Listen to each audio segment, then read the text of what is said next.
जो कल सर्कस हुई थी उसके ऊपर बात करना चाहता हूं, लेकिन चुप करके सुनना।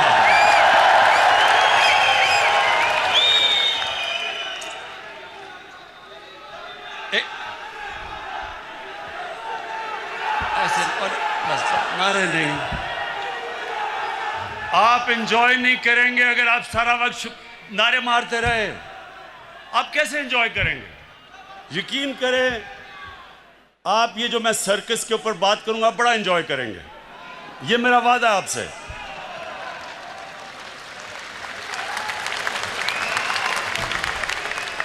अच्छा, पहले आज से 11 साल पहले, ये सुन ले जरा, 11 साल पहले मैंने क्या कहा था, ये जरा पहले सुन ले, क्योंकि ये मैंने आप नहीं, ये मैंने सब पेशन गोई की हुई थी कि ये सर्कस एक दिन होगी। तो अगर ये आप वो 11 साल वाली वीडियो चला दें, लेकिन आपने एंजॉय करना है आज। ये भी उनको कह दूं, मैं आपको ये भी कहना चाहता कि इंशाल्लाह आप देखेंगे कि ये सब पार्ट, इनके जो इंटरेस्ट एक हैं, इन्होंने एक हो जाना है। अजरदारी और नवाज शरीफ ने इकट्ठे हो जाना है, क्योंकि इनके इंटरेस्ट है। क्योंकि ये जो मैं जो ये लेके आ रहा हूँ ना, नहीं होंगे। मैं जो हम कानून लाना चाहते हैं ना, ये दोनों नहीं बर्दाश्त करेंगे। अच्छा, ये दोनों इकट्ठे नहीं होंगे, ये मैं कह रही हूँ, आपका ख्याल है इकट्ठे होंगे? अंदर से हो जाएंगे, ऊपर से शायद पूरा कुछ खेलते हैं। अच्छा जी, अच्छा, अब तो ये मैंने सब पेशन गोई की थी कि जब चोरों की चोरी के ऊपर हाथ पड़ेगा तो ये जब तक नूरा कुश्ती खेल रहे थे सब इकट्ठे हो जाएंगे। और वो आपने रात खुद ही देख लिया, अल्लाह अल्लाह कैसा सब इकट्ठे थे, पहले भी कंटेनर में इकट्ठे हो गए थे। और अब मैं वो जो दो बच्चों ने तकरीरें की थी उनके ऊपर मैं बात नहीं करना चाहता। वो एक उनमें से नानी होगी है, लेकिन मेरे लिए बच्चे ही हैं वो।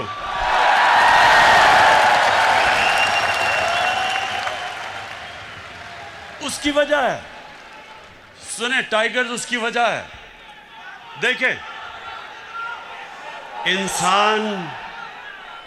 इंसान जब तक जिंदगी में स्ट्रगल नहीं करता वो लीडर तो बन ही नहीं सकता। उन दो बच्चों ने आज तक जिंदगी में 1 घंटा हलाल का काम नहीं किया।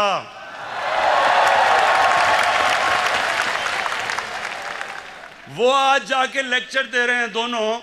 1 घंटा उन दोनों ने पैसे बनाने के लिए हलाल का काम नहीं किया। पले किसके ऊपर हैं? अपने दोनों बापों की हराम की कमाई के ऊपर पले हुए हैं। तो उनके ऊपर तबसरा करना फजूल है। लेकिन जो और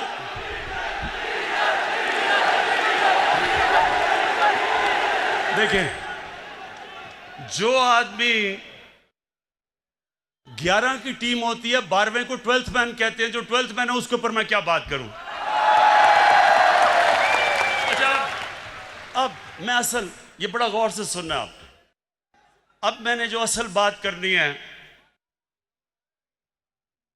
वो जो लंदन में आज बैठ के जिसने जो कल गुफ्तगू की, मैं उसके ऊपर बात करना चाहता हूं। लेकिन उससे पहले फैसल, सुने, उससे पहले आप जरा इसकी पहले शक्ल देखें। जब ये इंग्लैंड जाना था, जब, और इंग्लैंड जाके इसकी शक्ल क्या बनी, जरा प्लीज दिखाएं।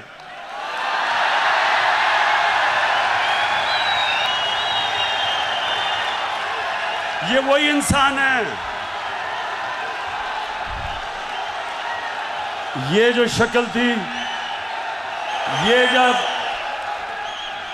बस अच्छा, ये शक्ल जब शीरीन मजारी ने देखी तो तब बेचारी की आंखों में आंसू आ गए। और फिर से मैं बता दूं, शीरीन मजारी की आंखों में आंसू आना मुश्किल है, बड़ा मुश्किल काम है। लेकिन वो देखे, वो मेरी भी आंखों में आंसू आ जाते अगर मैं इसको अच्छी तरह जानता ना। अच्छा, अब एक मिनट, अब जरा वो दूसरा भाई साहब को जरा दिखा दें। ये लंदन में जरा भाई साहब क्यों आप सुन रहे हैं? पटिशन लगी हुई है लाहौर हाई कोर्ट में। खुदा करे अल्लाह ताला अपने बेपाया फजलो करम से, अगर खुदा करे अल्लाह ताला अपने बेपाया फजलो करम से अगर इजाज़त मिल जाए तो अपने वालिद साहब के साथ होगी, जो कि बहुत ही अहम बात है। तो बाकी इनकी दूसरी जो ट्रीटमेंट भी जारी है, तो हार्ट के लिए इंशाअल्लाह जल्द अपॉइंटमेंट। मरियम बस ख्वातीन, रोना नहीं है आपने।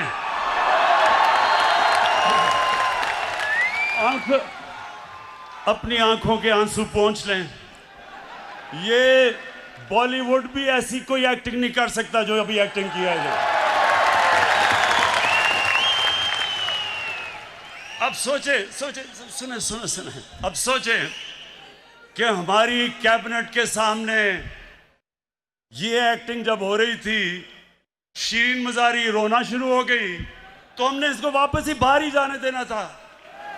लेकिन आज मैं सिर्फ ये कहना चाहता हूं, जो इसने ज़बान इस्तेमाल की पाकिस्तान के आर्मी चीफ के खिलाफ और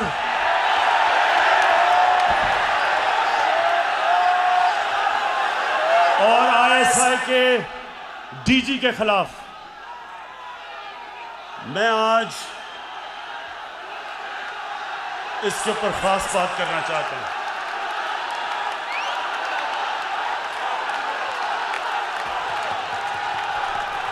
अच्छा, खामोशी, सुने जरा मेरी बात, सुने मेरे टाइगर्स और पाकिस्तान के नौजवानों, सुनो गौर से। बर्रे सगीर की तारीख में कभी भी ऐसी हिंदुस्तान में हुकूमत नहीं आई जो मुसलमानों से और पाकिस्तान से इतनी नफरत करती है जितनी नरेंद्र मोदी की हुकूमत करती है। हमारे फौजियों के ऊपर मुसलसल हमले हो रहे हैं। हर रोज हमारे फौजी अपनी जान की कुर्बानियां दे रहे हैं। परसों 20 पाकिस्तान के सिक्योरिटी फोर्सेस के लोगों ने शहादत पाई, 20 लोगों ने।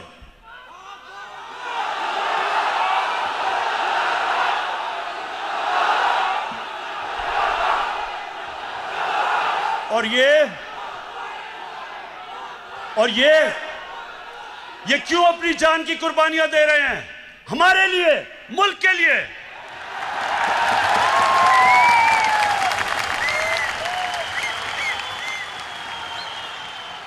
और ये गीदड़ जो दुमदमा के बाहर भागा था, वहां बैठ के आर्मी चीफ के ऊपर जो उसने कल जुबान इस्तेमाल की और डीजी ISI के ऊपर, सुने गौर से मेरी बात, मैं थोड़ा सीरियस आपसे बात करूंगा। ये वो नवाज शरीफ है जो आज फौज के ऊपर और फौज के सरबराह के ऊपर इस तरह की जो जुबान इस्तेमाल कर रहा है। आपको याद नहीं होगा क्योंकि आप तो तब पैदा भी नहीं हुए थे। ये जनरल जिलानी के घर के ऊपर सरिया बनाते हुए मिनिस्टर बना था। ये वो आदमी है जो ज़ियाउल हक के जूते पॉलिश करते करते चीफ मिनिस्टर बना था।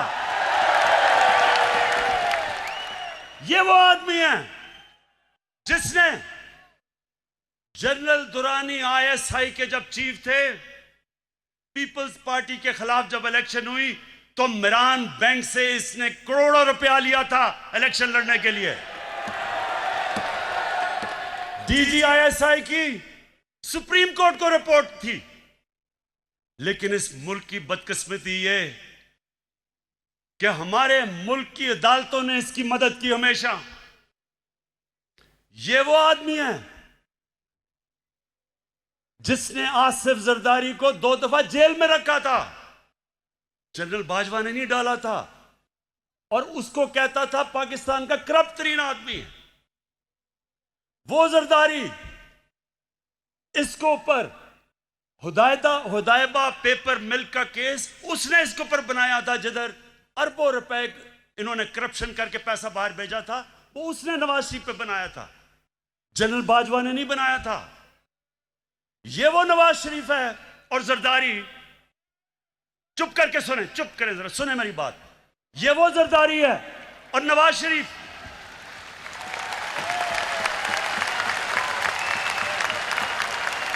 इसने इसके ऊपर, इन दोनों के ऊपर एक किताब निकली थी, उसका नाम था कैपिटलिज्म्स अकिलीज हील। रेमंड बेकर ने किताब लिखी थी। ये इनके पहले दौर के बाद, जब इन दोनों ने 2 दफा बारियां लेकर मुल्क को लूटा था, उसने किताब लिखी और उसके ऊपर पूरा चैप्टर दिया कैसे इन दोनों ने इस मुल्क से पैसा चोरी करके मुल्क से बाहर लेके गए। जनरल बाजवा ने नहीं लिखी थी, रेमंड बेकर ने लिखी थी। उसके बाद 3 और इनके ऊपर किताबें हैं जिनमें आप पढ़ें कि इन्होंने इस मुल्क से कैसी गद्दारी की। एक ओबामा's वॉर,